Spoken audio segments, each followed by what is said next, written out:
مفتی طارق مسعود special. ہمارے نبی صلی اللہ علیہ وسلم نے کتنی پیاری دعا سکھائی، اس کو یاد کر لیں۔ اللہم انی اسألک الجنہ، اے اللہ میں تجھ سے جنت مانگتا ہوں، وما قرب الیہا من قول وعمل، اور ہر وہ قول اور عمل جو مجھے جنت کے قریب لے جائے۔ یہ دعا ضرور یاد کریں۔ اسی طرح حدیث میں آتی ہے ایک اور دعا، یہ راتوں کو اٹھ کے مانگنے کی دعائیں ہیں۔ اللہم ارزقنی حبک، اے اللہ تو مجھے اپنی محبت دے دے۔ کیسی پیاری دعا ہے۔ اے اللہ ہمیں ہماری ازواج اور اولاد کی طرف سے آنکھوں کی ٹھنڈک عطا فرما۔ ہمارے علماء کا معمول تھا، جب بھی کوئی عورت اپنے شوہر سے پریشان ہے، شوہر اپنی بیگم سے پریشان ہے، ماں باپ بچوں سے پریشان ہے، تو یہ دعا پڑھنے کا ان کو حکم دیتے تھے۔ یہ سورہ فرقان کی سیکنڈ لاسٹ آیت ہے، یہ یاد کر لیں۔ سمجھ رہے ہیں نا؟ سیکنڈ لاسٹ سے پہلے والی آیت ہے۔ ربنا هب لنا من ازواجنا وذرياتنا قرۃ اعین واجعلنا للمتقین اماما، اے اللہ ہمیں ایسے لوگوں کا سربراہ بنا جو نیک ہوں، یعنی ہماری ماتحتوں کو کیا بنا دے، بیوی بچوں کو نیک۔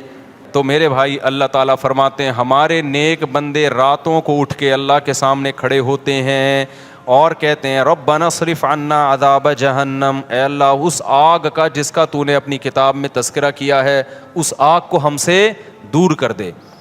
ایسے ان گناہوں سے ہمیں بچا لے جن کی وجہ سے ہم جہنم میں جاتے ہیں، اور اے اللہ ہمیں اس جنت کا وارث بنا دے۔ یدعون ربہم خوفا وطمعا، خوف سے اور جنت کی لالچ میں اللہ کو پکارتے ہیں۔ تو آج سے اپنا سب سے بڑا ہدف یہ بناؤ کہ ہمیں موت کے بعد جنت چاہیے اور جہنم سے دوری چاہیے۔ سب سے زیادہ اپنی دعاؤں میں اس کو مانگا کرو، اور جنت والے اعمال بھی۔ یہ نہیں مانگا کرو کہ اللہ برائی نہ چھوٹے جنت میں چلا جاؤں، یہ علماء کہتے ہیں ایک قسم کا کفر ہے یہ۔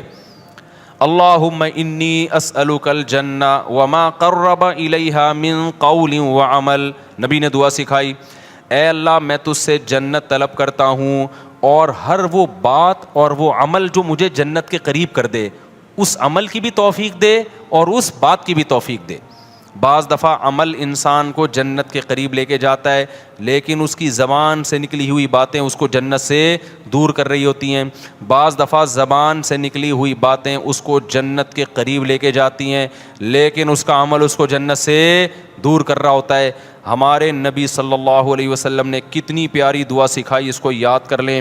اللہم انی اسألک الجنہ، اے اللہ میں تجھ سے جنت مانگتا ہوں، وما قرب الیہا من قول وعمل، اور ہر وہ قول اور عمل جو مجھے جنت کے قریب لے جائے۔ ماں باپ کی فرما برداری جنت کے قریب کرتی ہے، ماں باپ کی نافرمانی جنت سے دور کرتی ہے۔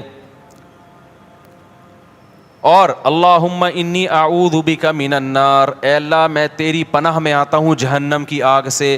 وما قرب الیہا من قول وعمل، مجھے ہر اس عمل سے بچا جو مجھے جہنم کے قریب کر دے، اور ہر اس بات سے بچا دو مجھے جہنم کے قریب کر دے۔ بعض باتیں آدمی کو جہنم میں لے جاتی ہیں، فضول کے تبصرے، لوگوں کے پہ جھوٹے الزامات، غیبتیں، لڑوانے والی باتیں، ادھر کی ادھر ادھر کی ادھر۔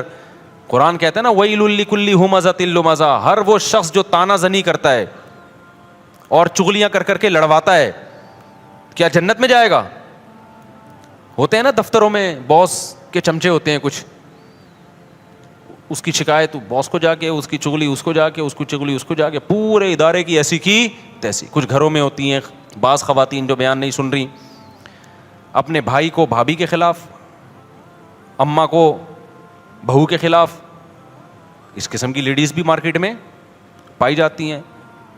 جب بھائی بہن سے مل کے گھر آئے گا تو بیگم سے پھٹا ہوگا، ویسے ٹھیک ٹھاک زندگی گزار رہے تھے، تو اس کا مطلب ورغلایا کس نے ہے؟ بہن نے۔ ابے بھائی تو اپنے گھر میں انجوائے کر لائف کو یار، تو ان کے گھر میں جا کے یہ کیوں پڑی رہتی ہے، یوں کی پڑی رہتی ہے، نندیں آتی ہیں نا، وہ جو مرضی کری رہے، یہ تو تیرے میاں کا کام ہے نا، اس کو کیوں جا کے پش کر رہی ہے؟ سست ہونا اتنا برا نہیں ہے جتنا میاں بیوی میں آپس میں لڑائی ہونا برا ہے۔ بھائی کوشش کرو یار، جیسے تیسے لوگ برداشت کر رہے ہیں تو دعائیں دو، ماشاءاللہ بھائی صاحب آپ کتنے اچھے ہیں، آپ کی بیگم ایک ذرا بھی کام نہیں کرتی مگر آپ پھر بھی الحمدللہ اس سے بہت زیادہ محبت کرتے ہیں، برداشت کرتے ہیں، تو اللہ کرے آپ کو بھی ایسے ہی داماد بھی ایسا ہی ملے، یہ ہونا چاہیے نا۔ لیکن ہو کیا رہا ہے مارکیٹ میں، جورو کا غلام بنا ہوا ہے، اس طرح کی باتیں ہو رہی ہیں مارکیٹ میں۔ تو خیر اب مارکیٹ میں تو پتہ نہیں کیا کیا ہو رہا ہے۔ تو نبی صلی اللہ علیہ وسلم نے فرمایا وما قرب الیہا من قول وعمل، اے اللہ مجھے جہنم کی آگ سے بچا اور ہر اس عمل سے جو مجھے جہنم کے قریب کر دے، اور ہر اس بات سے بھی جو جہنم کے قریب کر دے۔ یہ دعا ضرور یاد کریں۔ اسی طرح حدیث میں آتی ہے ایک اور دعا، یہ راتوں کو اٹھ کے مانگنے کی دعائیں ہیں۔ اللہم ارزقنی حبک، اے اللہ تو مجھے اپنی محبت دے دے۔ کیسی پیاری دعا ہے، اے اللہ تو مجھے اپنی محبت دے دے، اور وحب من ينفعنی حبہ عندک، اور ہر اس ذات کی محبت میرے دل میں ڈال دے جس سے محبت کی وجہ سے تیری محبت میں اضافہ ہو۔ جب علماء سے بزرگوں سے محبت ہوگی تو اللہ کی محبت میں کمی ہوگی یا اضافہ ہوگا؟ اور جب فنکاروں سے یا اداکاراؤں سے اور اس طرح کے لوگوں سے، ناچنے والیوں سے محبت ہوگی تو اللہ کی محبت میں اضافہ ہوگا یا کمی ہوگی؟ کمی ہوگی۔ اس لیے ایک بات یاد رکھو، علماء کو برا بھلا نہ کہا کرو، ابے یہ مولوی ایسے، ابے یہ مولوی۔ جب بھی انسان کوئی بات زبان پہ نکالتا ہے نا، دل پہ بہت برا اثر پڑتا ہے، آہستہ آہستہ پھر وہ کیا ہو جاتا ہے، بدگمان ہوتے ہوتے دور ہو جاتے ہیں علماء سے۔ بھائی صحیح، پورا صحیح دنیا میں کوئی بھی نہیں ہوتا، لیکن جب آپ تبصرے کرنا شروع کرتے ہو نا ایسے، یہ بڑے ڈینجرس تبصرے ہوتے ہیں۔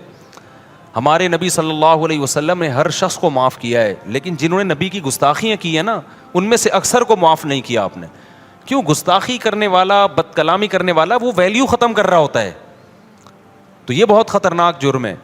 تو نبی صلی اللہ علیہ وسلم نے دعا سکھائی، وحب من ينفعنی حبہ عندک اللہم فکما رزقتنی مما احب، اے اللہ تو نے جو مجھے میری محبوب چیزیں دنیا میں دے رکھی ہیں۔ آدمی اپنی محبوب چیزوں کے ملنے سے اللہ کے قریب ہوتا ہے یا دور ہوتا ہے؟ دور ہوتا ہے عام طور پہ، کیونکہ ان میں پڑھ کے اللہ کو بھول جاتا ہے۔ تو اے اللہ فاجعلہ قوۃ لی فیما تحب، ان محبوب چیزوں کو اپنی محبت کا ذریعہ بنا دے۔ آئی بات سمجھ میں؟ بعض دفعہ محبوب چیز ملنے سے وہ محبوب چیز آپ کے ساتھ اللہ کی محبت میں تعاون کا ذریعہ، جیسے پیسہ نہیں تھا، پیسہ محبوب ہے، مل گیا تو عام طور پہ پیسہ مل کے اللہ سے دور، لیکن اے اللہ مجھے ملے تو میں تیرے سے دور ہونے کے بجائے کیا ہو جاؤں؟ بعض خوش قسمت ایسے بھی ہوتے ہیں، غریب تھے تو اللہ سے دور تھے، پیسہ آیا تو اللہ کے قریب ہو گئے، خیرات صدقات بڑھ گئے۔ تو مجھے میری محبوب چیزیں جو ملی ہوئی ہیں، اے اللہ وہ ان اعمال میں ترقی کا ذریعہ بنا دے جو تجھے محبوب ہیں، جو عمل۔ وما زویت عنی مما احب، اے اللہ کچھ چیزیں ایسی ہیں جو مجھے محبوب ہیں لیکن تیرے علم ہے کہ وہ مجھے ملیں گی نہیں، تو ان کا نہ ملنا ان اعمال میں ترقی کا ذریعہ بنا دے جو تجھے محبوب ہیں۔ بعض دفعہ نہ ملتا ہے، انسان کو غم ہوتا ہے، اور اس غم میں وہ اللہ کو یاد کر لیتا ہے اور اللہ کی محبت میں ترقی کا ذریعہ بن جاتی ہے چیز۔ خلاصہ یہ نکلا، اپنی محبت چاہیے اور جیسے تیسے ہو، تیری محبت ہی چاہیے بس، اور کچھ نہیں چاہیے ہمیں۔ نہیں آ رہی بات میرا خیال ہے سمجھ میں؟ تو یہ دعائیں مانگا کرو میرے بھائی رات کو اٹھ کے۔ تو اللہ فرماتے ہیں والذین یقولون ربنا اصرف عنا عذاب جہنم ان عذابها کان غراما انها ساءت مستقرا ومقاما۔ راتوں کو اٹھ کے اللہ سے دعائیں مانگتے ہیں۔ والذین اذا انفقوا، یہ وہ لوگ ہیں جب خرچ کرتے ہیں، لم یسرفوا، نہ اپنی آمدن سے زیادہ خرچ کرتے ہیں کہ دوسروں سے کل بھیک مانگے، ولم یقتروا، اور نہ کنجوسی کرتے ہیں کہ خرچی نہ کریں، صدقات و خیرات بھی کرتے ہیں لیکن اپنی چادر دیکھ کے۔ وَكَانَ بَيْنَ ذَلِكَ قَوَامًا، مسلمان نہ کنجوس ہوتا ہے اور نہ اسراف کرنے والا ہوتا ہے، سخی ہوتا ہے لیکن اتنا سخی نہیں کہ کل لوگوں سے بھیک مانگے، یہ ناجائز ہے۔ وَكَانَ بَيْنَ ذَلِكَ قَوَامًا وَالَّذِينَ لَا يَدْعُونَ مَعَ اللَّهِ إِلَٰهًا آخَرَ، یہ وہ لوگ ہیں جو اپنی دعاؤں میں اللہ کے سوا کبھی کسی کو نہیں پکارتے، ساری زندگی صرف یا اللہ مدد، ایاک نعبد، صرف تیری عبادت۔ شیخ سدیس مجھے یاد ہے 99 کی بات ہے، 97-98 میں حرم میں جو ان کی ختم قرآن کی دعا ہوئی تھی نا، بڑی پیاری دعا ہوئی تھی، بہت، اب بھی بہت اچھی ہوتی ہے، وہ تو بڑی ہی خاندانی تھی۔ اس میں ان کے الفاظ مجھے یاد ہیں، بڑے پیارے لگے وہ، لیس فی الوجود رب سواک فیرضا، اے اللہ اس کائنات میں کوئی ایسا رب نہیں ہے تیرے علاوہ جس کو ہم راضی کرنے کی کوشش کریں، جس کی رضا ہمارے لیے بہت زیادہ ضروری ہو۔ بہت سے لوگوں کو راضی کرنا بہت ضروری ہے، اتنا نہیں جتنا تجھے راضی کرنا ضروری، تیرے علاوہ کوئی ایسا رب ہی نہیں ہے۔ لیس فی الوجود رب سواک فیخشا، تیرے سوا کوئی ایسا معبود نہیں ہے, رب نہیں ہے جس سے ڈرا جائے, ہے ہی نہیں کوئی بھائی اتنا ڈرا جائے جس سے, جتنا کس سے ڈرا جاتا ہے, تجھ سے. لیس فی الوجود رب سواک فیحب, کوئی تیرے سوا ایسا محبوب نہیں ہے جس سے محبت کی جائے, ایسا معبود نہیں ہے. معبود والی محبت کس سے ہوگی؟ غلامی والی محبت صرف آقا سے ہوتی ہے, اور وہ کون ہے؟ اللہ ہے. تو یہ بڑی پیاری دعا ہے. تو اللہ یہاں یہی فرماتے ہیں وہ اللہ کے علاوہ کسی کو پکارتے نہیں ہیں. والذین یقولون ربنا ھب لنا من ازواجنا وذریاتنا قرۃ اعین واجعلنا للمتقین اماما. یہ دعائیں مانگتے ہیں, اے اللہ ہمیں ہماری ازواج اور اولاد کی طرف سے آنکھوں کی ٹھنڈک دے. کیا مطلب آنکھوں کی ٹھنڈک؟ وجعلنا للمتقین اماما, ہمیں پرہیزگاروں کا امام بنا, یعنی ہمارے ماتحتوں کو کیا کر دے؟ نیک بنا دے. کیونکہ جو اللہ کے خوف رکھنے والے لوگ ہیں ان کی آنکھیں اپنے گھر والوں سے اس وقت ٹھنڈی ہوتی ہے جب وہ اپنے بیوی بچوں کو نماز روزے میں اور نیکی کے کاموں میں مشغول دیکھتے ہیں. سمجھ میں آ رہی ہے بات؟ اس میں ازواج میں مرد بھی داخل ہے کہ عورت کے لیے یہ دعا ہے کہ اپنے شوہر سے میری آنکھیں ٹھنڈی کر. تو اس کی تفسیر علماء کیا لکھتے ہیں؟ شوہر کو نیک بنا دے. جو دنیا دار عورت ہے اس کو شوہر کی نیکی پہ آنکھیں ٹھنڈی نہیں ہوں گی, وہ کہے گی روکھڑا کتنا لا کے دے رہا ہے, یہ فلموں میں ڈانس کتنا اچھا کر لیتا ہے, میرے ہسبینڈ سے ملیے بہت اچھا ناچتے ہیں یہ. اس کی آنکھیں کیا ٹھنڈی ہوں گی؟ اوٹ پٹانگ حرکتیں دیکھ کے. جو برا آدمی ہوگا اس کی وہ اپنی بیوی کی آنکھیں اس کو ٹھنڈی کب ہوں گی؟ اور جناب وہ پیسے کما رہی ہے, جاب, آج کل تو یہی چل رہا ہے مارکیٹ میں. لیکن آپ سلیم الفطرہ ہو گئے نا, آپ کو بچیاں اسکارف میں اچھی لگیں گی, اپنی بچیاں پردے میں اچھی لگیں گی, نماز روزے میں بولو اچھی لگیں گی, ڈرامے دیکھتی ہوئی فلمیں دیکھتی ہوئی اچھی نہیں لگیں گی. آپ گھر کا ماحول بنتا ہے, بیوی قرآن پڑھ رہی ہو, بچے, میں نہیں کہہ رہا سارا دن لوگ صوفی بنے رہیں, لیکن یہ منظر عزت دار آدمی کو, سلیم الفطرہ آدمی کو گھر میں بہت اچھا لگتا ہے جب اس کی بچی مصلی پہ کھڑی ہو, بچے قرآن پڑھ رہے ہوں, بیگم صاحبہ بھی قرآن پڑھ رہی ہوں, اور میاں قرآن پڑھ رہا ہو, بیگم دیکھ رہی ہو, جو کبھی کبھار ہوا کرتا تھا ہماری سوسائٹی میں. اللہ تعالیٰ کیا فرماتے ہیں زکریا علیہ السلام کے بارے میں؟ یسارعون فی الخیرات ویدعوننا رغبا ورہبا. اللہ نے بڑھاپے میں حضرت زکریا کو اولاد دی نا, تو ان کو اشکال ہوا, اللہ مجھے اتنے بڑھاپے میں کیسے؟ تو فرشتے نے کیا کہا, آپ وہ لوگ ہو کہ آپ, اللہ قرآن میں کہتا ہے کہ یہ وہ لوگ تھے جو, یہ ایسا گھرانہ تھا جو نیکیوں میں دوسروں سے آگے نکلتے تھے, تو اس لیے اللہ کی برکتیں ہوئی ہیں. تو گھروں میں میرے بھائی کچھ آنکھوں کی ٹھنڈک کا ماحول پیدا کرو. یہ آنکھوں کی ٹھنڈک کا ماحول فلموں اور ڈراموں سے پیدا نہیں ہوگا. فلمیں اور ڈرامے اخلاق خراب کر رہے ہیں, بیٹیوں کو ماں کے سامنے چیخنا سکھا رہے ہیں, عورت کو شوہر کے گریبان میں ہاتھ ڈالنا سکھا رہے ہیں, اس میں کانفیڈنس پیدا کر رہے ہیں کہ جتنے تمہارے رائٹ اتنا اس کا رائٹ ہے. گریبان میں ہاتھ ڈال کے پوچھا کرو, فراز شٹ اپ, ہوتا ہے نا, ایسے بات کیا کرو. یہ کون سکھا رہا ہے؟ فلمیں سکھا رہی ہیں, ڈرامے سکھا رہے ہیں, اور میاں کو سکھا رہے ہیں کہ دیکھو رکھ کے اس نے تھپڑ لگایا اور اس نے شادی ناکام ہو گئی تو تیزاب پھینک دیا. میں ایک دفعہ حیدری میں جا رہا, ایک لڑکی بھاگ رہی ہے ٹکڑ ٹکڑ ٹکڑ بوتل لے کے. ابے میں نے کہا پکڑو یار, یہ کیا ہو گیا, یہ کوئی عورت ڈاکو ہے یا بندہ؟ مجھے لڑکوں نے کہا وہ بھائی ادھر کیمرے لگے ہوئے ہیں. میں نے دیکھا چاروں طرف کیمرے. وہ لڑکی جا کے گاڑی میں بیٹھی, اس نے یوں کر کے کچھ بوتل پھینکی. وہ ڈرامہ تھا, وہ ڈرامے کا سین ہو رہا تھا. پتا چلا جی ڈرامے کا سین ہے کہ اس میں تیزاب کی وہ دکھائے, تیزاب نہیں تھا وہ, لیکن دکھایا جا رہا ہے تیزاب. میں نے کہا یار یہ کیسے لوگ ہیں یار, یہ تم سوسائٹی کو کیا سکھا رہے ہو؟ جب آپ جرم ٹی وی میں دیکھتے ہیں آپ اپنی آنکھوں سے کہ اس کی نہیں بنی اور اس نے اپنی محبوبہ پہ تیزاب پھینک دیا, کتنے لوگوں کو خیال آئے گا تیزاب پھینکنے کا؟ بس انٹرٹینمنٹ کے نام پہ, انٹرٹینمنٹ کے نام پہ کیا ہو رہا ہے؟ سب کچھ ان کے لیے سب کچھ حلال ہے بھائی. سوسائٹی گئی ایسی کی تیسی ہو جائے سوسائٹی کی. اس لیے انسانوں سے نہیں پوچھا کرو, کس سے پوچھنا ہے کیا کرنا ہے؟ خدا سے.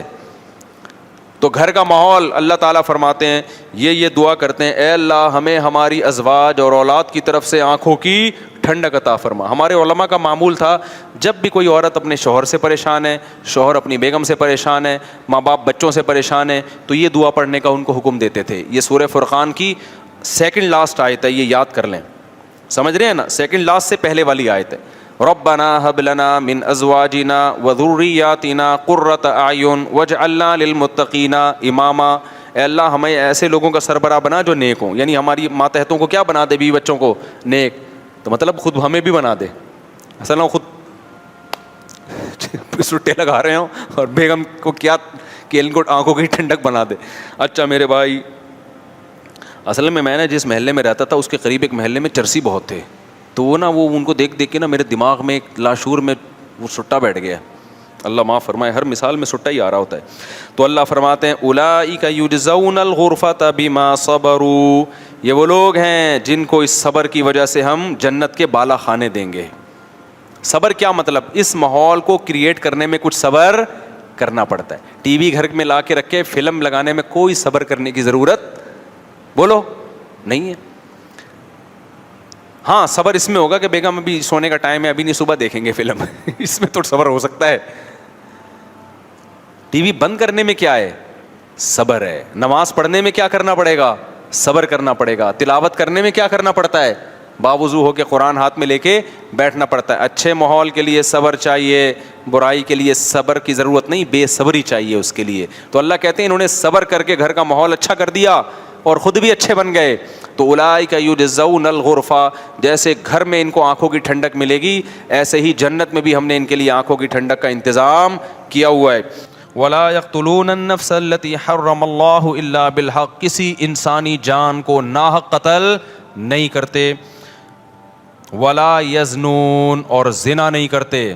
اللہ نے زنا کو قتل کے ساتھ ذکر کیا ہے. اس سے پتہ چلتا ہے زنا کرنا اور قتل کرنا اللہ کی نظر میں کیا ہے, سیم. علماء نے اس کی حکمت بیان کی ہے. زنا انسانیت کا قتل ہے. کیوں, اس سے ولد الزنا بچے ہوتے ہیں. آج یورپ میں دیکھو باپ لیس بچے ہو گئے نا, یہ انسانیت کا قتل کر دیا, خاندانی نظام سے بچوں کو محروم کر دیا. اب یہ نہ ہو کہ کوئی کہے کہ میں جب زنا کرتا ہوں تو معاذ اللہ میں تو حمل روکتا ہوں, بچہ ہی نہیں ہوتا. اللہ کی نظر میں یہ کیا ہے بھائی, تیرا بچہ ہو یا نہ ہو, لیکن جس سوسائٹی میں زنا ہوگا وہاں ولد الزنا ہوں گے. انگریزوں کو دیکھ لو نا جا کے, یہ انسانیت کا قتل کر دیا تم نے, روحانی قتل ہے انسانیت کا. اس لیے قرآن کہہ رہا ہے زنا کے قریب بھی پھٹکنے کی اجازت نہیں ہے. ومن یفعل ذلک یلقى اثاما, اللہ کہتے ہیں جس نے یہ کام کیا, انسانی قتل کیا یا زنا کر لیا, وہ بہت بڑے جرم سے ملاقات کی اس نے, چھوٹا مجرم نہیں ہے. یضاعف له العذاب یوم القیامہ, بہت بڑا عذاب ہم اس کو قیامت کے دن دیں گے اور ذلیل ہو کے اس میں پڑا رہے گا وہ. تو قتل نفس اور زنا کو اللہ نے ایک ساتھ بیان کیا. آج قتل کو تو جرم سمجھا جا رہا ہے, زنا کو جرم نہیں سمجھا. جب کوئی کہاں کرے نا یہ میری گرل فرینڈ ہے, اس کو بولو اللہ کے عذاب سے ڈر. یہ بھنگیوں چماروں کی عادت ہو سکتی ہے گرل فرینڈ رکھنا, کسی شریف آدمی کی عادت نہیں ہو سکتی ہے, خاندانی آدمی کی عادت نہیں ہو سکتی. فخر سے بتا رہے ہوتی میری گرل فرینڈ ہے, میری گرل فرینڈ. انٹرویو آ رہے ہیں, بھائی کیوں پروموٹ کر رہے ہو اس چیز کو؟ بولے کوئی بھنگی ہے, زنا کر رہا ہے, صاف صاف یہ بولنا تو نے گرل فرینڈ رکھی ہوئی ہے, کیا لگتی ہے تیری یہ؟ تیرے باپ کو بھی چاہیے تھا کہ گرل فرینڈ رکھ لیتا, پھر تو پیدا ہو جاتا اس سے ولد الزنا اور حرامی پیدا ہو جاتا. تو یہ حرکتیں کیوں کر رہا ہے؟ یہ لیونگ ریلیشن انڈیا میں ہندوؤں کے کام ہو سکتے ہیں, یا امریکن کے کام ہو سکتے ہیں, یورپین کے کام ہو سکتے ہیں, وہ ان کے کام ہے, ان کو نہیں چھیڑو آپ. مسلمان اس گندگی کے برداشت نہیں. لیونگ ریلیشن گدے گھوڑے کے ہو سکتے ہیں, گدی گھوڑی کے, گدا گدی کے ساتھ لیونگ ریلیشن کرے, گھوڑا گھوڑی کے ساتھ. نکاح کرنا انسانوں کا کام ہے, زنا کرنا گدے گھوڑوں کا کام ہے. آپ کے پاس دو لائف اسٹائل ہے, گدے گھوڑوں والا اور ایک انسانوں والا, پیغمبروں والا. پیغمبر اپنے گھروں سے بچیاں رخصت کرتے ہیں شادی کے لیے, اس کے علاوہ پیغمبر نے اپنے گھر سے بچی کبھی رخصت نہیں کی ہے.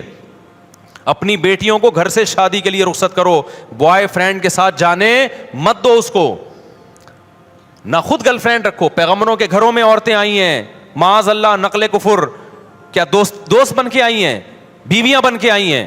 آپ کے گھر میں عورت بیوی بن کے آئے گی, آپ کی بہن بیٹی گھر سے کسی کی بیوی بن کے نکلے گی.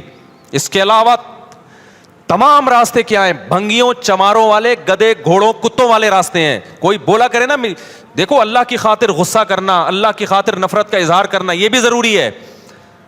حدیث میں جہاں یہ آتا ہے کہ اللہ کی خاطر محبت کرو, وہاں اللہ کی خاطر نفرت بھی ہے. اپنے ذرا سے معاملات میں ایسے غیرت دکھاتے ہیں جیسے پھٹا جا رہا ہے, وہاں اخلاق ختم ہو جاتے ہیں. اللہ کے معاملے میں ایسا گھننا بن, 3 طلاقیں دے کے لوگوں نے بیویوں کو رکھا ہوا ہے. ایکچولی ان کا معاملہ ہے, ہم کیوں ان کو انوائٹ کر رہے ہیں دعوتوں میں؟ بھائی قرآن نے منع کر دیا 3 طلاق کے بعد رکھنا, بائیکاٹ کرو اس کا. میں نہیں کہہ رہا کہ جا کے سر پہ ڈنڈے مارو, بولو بھائی ہمارا ان سے ہمیشہ کے لیے تعلق, بولو ختم. بہن نے کہ شوہر نے 3 طلاقیں دی, اس نے فتویٰ لے کے شوہر کے ساتھ رہ رہی ہے, بہن کو بول دو ہمارے دروازے تمہارے لیے ہمیشہ کے لیے بند. دوست نے ایسا کر لیا اپنی بیوی کو 3 طلاقیں دے کے رکھا ہے, بولا بھائی دوستی یار سے کیا ہے ختم, ہم تجھے کوئی ایف آئی آر کٹتی بھی نہیں ہے اس پہ, ہم نہیں تجھے کچھ کہہ رہے, لیکن ہمارے ساتھ تعلق کیا ہے, حرام کو یار تم حلال کا لیبل لگا رہے ہو اس کے اوپر.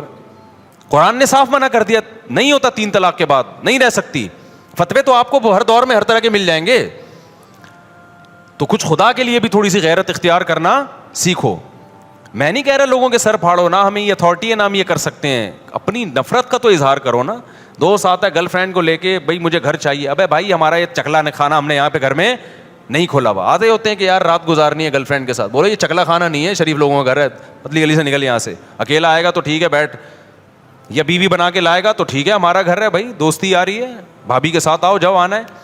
گرل فرینڈ کیا ہوتی ہے, حرام رشتہ ہے, کتوں گدھے گھوڑوں کے یہ رشتے ہوتے ہیں, انسانوں کے یہ رشتے نہیں ہوتے. قرآن کتنا بڑا جرم بیان کر رہا ہے, وَمَن يَفْعَلْ ذَلِكَ يَلْقَ أَثَامًا, جو زنا کرے گا قتل کرے گا, قتل کے ساتھ بیان کر رہا ہے قرآن.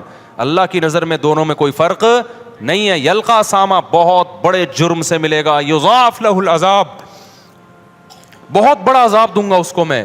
آگے قرآن کہہ رہا ہے الا من تابا. کیسی پیاری آیتیں ہیں یار, کتنی دھمکیاں دی اللہ نے. اب جس سے ہو چکا ہے وہ جب یہ آیتیں سنے گا وہ تو مایوس ہو جائے گا نا, وہ تو مایوس ہو جائے گا.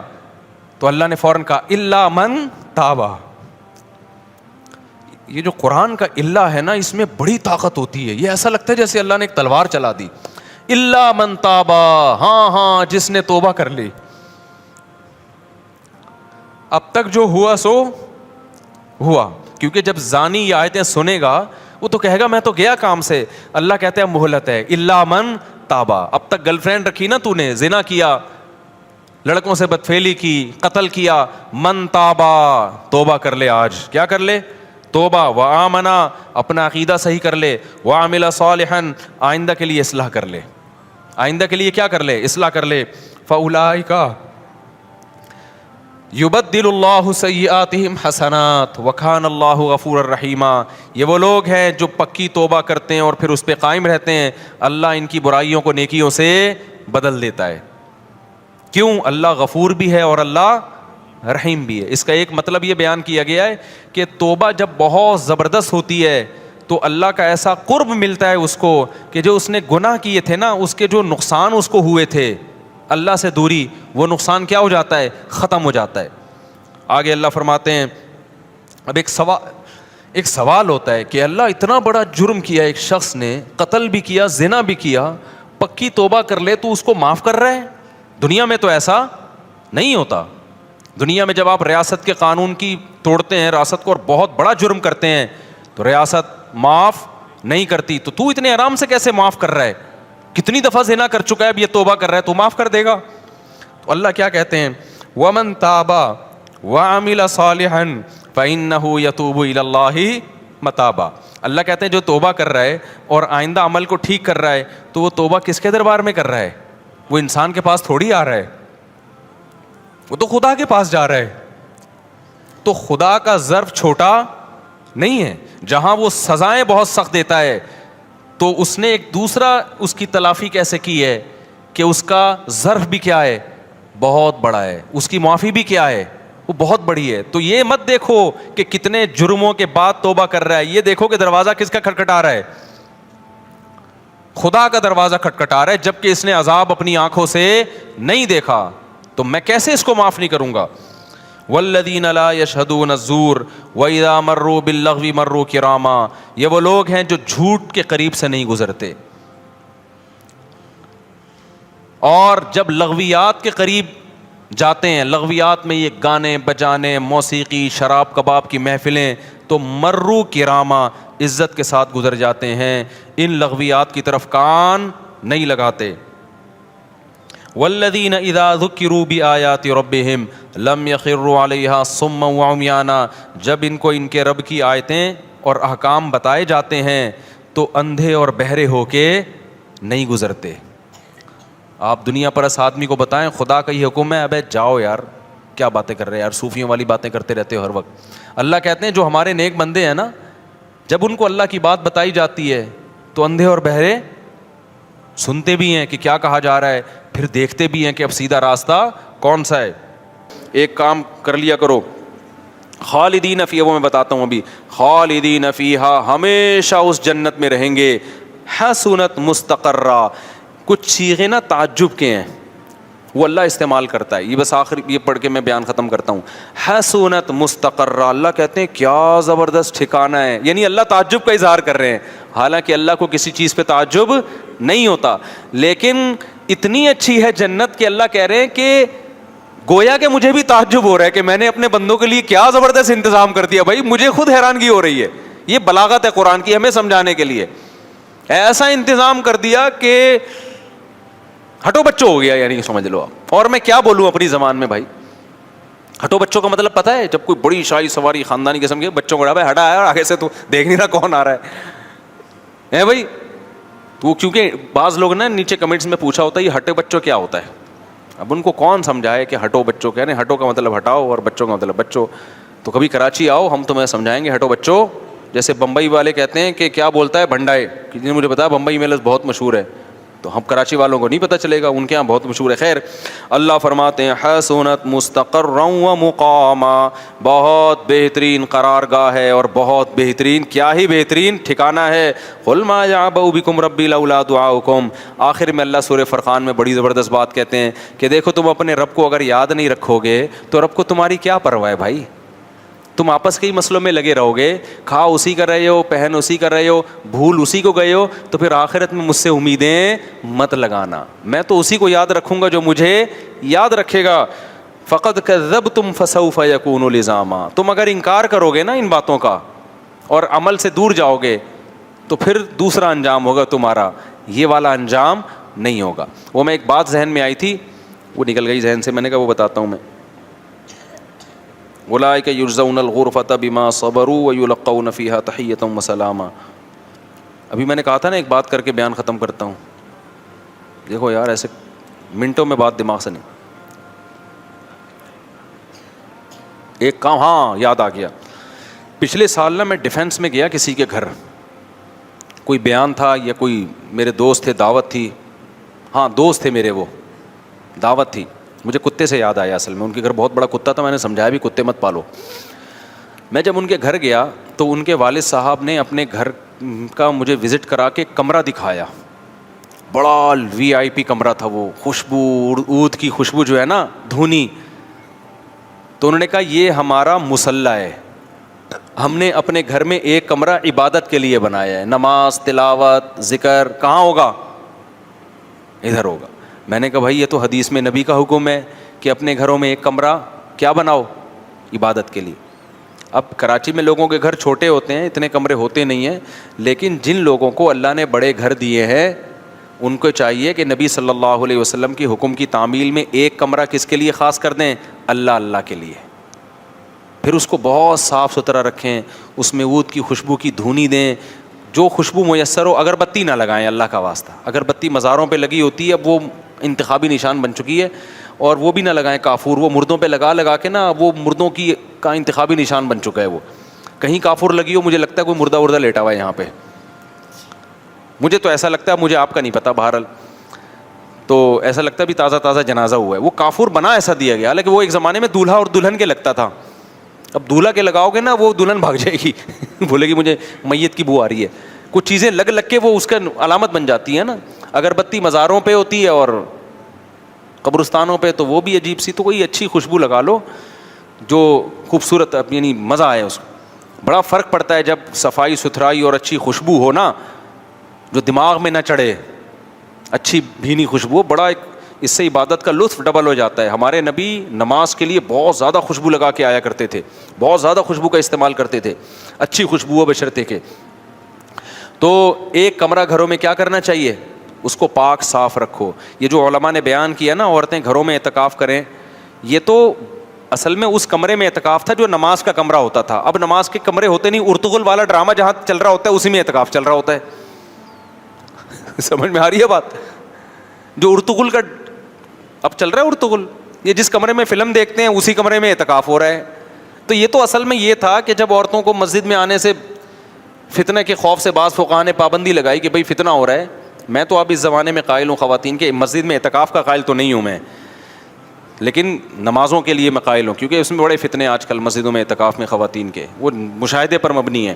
تو شریعت کے ایک حکم کی وجہ سے دوسرا حکم اگر ضائع ہو رہا ہو نا تو یہ مستحب حکم ہے، اور فتنے سے بچنا کیا ہے؟ واجب ہے. تو گھر میں کیا ہے؟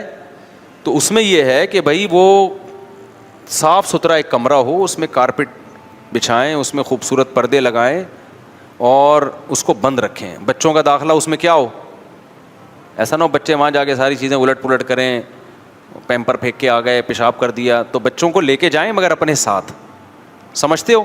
تو ایسا کمرہ جن لوگوں کو اللہ نے گنجائش دی ہے نا گھر میں اللہ اللہ کرنے کے لیے بنائیں. ہمارے شیخ اللہ ان کی عمر برکت دے، ایک دفعہ انہوں نے مجھے اپنا کمرہ دکھایا، بڑا صاف ستھرا VIP کمرہ ہے. انہوں نے کہا یہ اللہ اللہ کرنے کے لیے. یہ کس کے لیے؟ اللہ اللہ کرنے کے لیے. تو ایسا ہونا چاہیے. تو گھر اگر گنجائش ہو، نہیں ہے تو پھر کہیں بھی کچھ بھی کر لو بھائی ٹھیک ہے نا، اللہ اسی طرح قبول کرے گا. کوئی پھٹا ڈال لو، اس پہ نماز پڑھ لیا کرو. ہمارے حضرت کا بھی ایک نماز کی ایک جگہ تھی، ہمارے حضرت مفتی رشید احمد صاحب رحمہ اللہ کی، بڑا پیارا کمرہ سجایا ہوا تھا انہوں نے. تو وہ نماز کی ایک جگہ تھی. حضرت تو پھر تھے بڑے خاندانی، صفائی ستھرائی بہت سے بھی زیادہ تھی، وہ میں اور آپ افورڈ نہیں کر سکتے. تو اس میں ایک تختہ تھا، اس کے اوپر ایک خوبصورت سا مصلی بچھا ہوا تھا اور بہت زیادہ خوشبو کا استعمال. اس میں یہ تھا کہ اس کے اوپر جو جائے نماز خوبصورت سی بچھتی تھی تو حضرت کے ہاں اصول یہ تھا کہ اتنے دن میں یہ دھل جائے گی، حالانکہ اتنے دن میں وہ گندی نہیں ہوتی تھی. تو ہم نے حضرت سے کہا یہ تو میلی ہوتی نہیں ہے، تو میلی ہونے سے پہلے کیوں دھوتے ہیں؟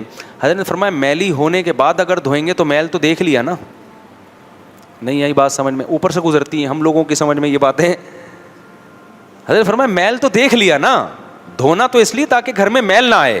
حضرت کے کپڑے میلے ہونے سے پہلے دھلتے تھے، حضرت کے گھروں میں چادریں میلی ہونے سے پہلے دھلتی تھیں. اب آپ حیران ہو گئے میلی نہیں تو دھل کیا رہا ہے پھر صحیح ہے بھائی. اب خطرہ ہوتا تھا کہ اب نہ دھوئی تو میلی ہو جائیں گی، تو پہلے ہی دھو دو تاکہ میلے ہونے کا جو پروسیس ہے وہ تھوڑا سا لمبا ہو جائے. تو ہمارے حضرت کا سارا سیٹ اپ ہی یہی تھا کہ بستر کی چادریں میلی ہونے سے پہلے دھل رہی ہیں، مصلی میلا ہونے سے پہلے دھل رہا ہے، موزے میلے ہونے سے پہلے. اور آج لوگوں کے موزے دیکھو، بے ہوش کے قریب موزہ لے کے جاؤ گے نا ہوش میں آ جائے گا. ڈاکٹروں سے نا بعض دفعہ ٹیکا لگا کے بے ہوش تو کر دیتے، ہوش میں نہیں لا رہے ہوتے. تو جو بچے اسکول جاتے ہیں نا ان کے موزے سونگواؤ. میں ڈاکٹروں سے کہتا ہوں کہ آپ ان کے موزے سونگواؤ، فوراً کیا ہوگا؟ ہوش میں آ جائے گا. اتنے گندے میلے اور سڑے ہوئے موزے ہوتے ہیں، اللہ معاف فرمائے. تو خیر، تو ایسا ایک کمرہ گھر میں کوشش کریں بنائیں. اس میں کیا کرنا ہے؟ اللہ اللہ کرنا ہے. تھوڑا اللہ اللہ کرنے کا بھی ٹائم نکالنا چاہیے. اللہ تعالیٰ ہمیں سمجھنے کی عمل کی توفیق عطا فرمائے. بہت ہو گیا، پھر بعد میں انشاءاللہ صلو علی الحبیب.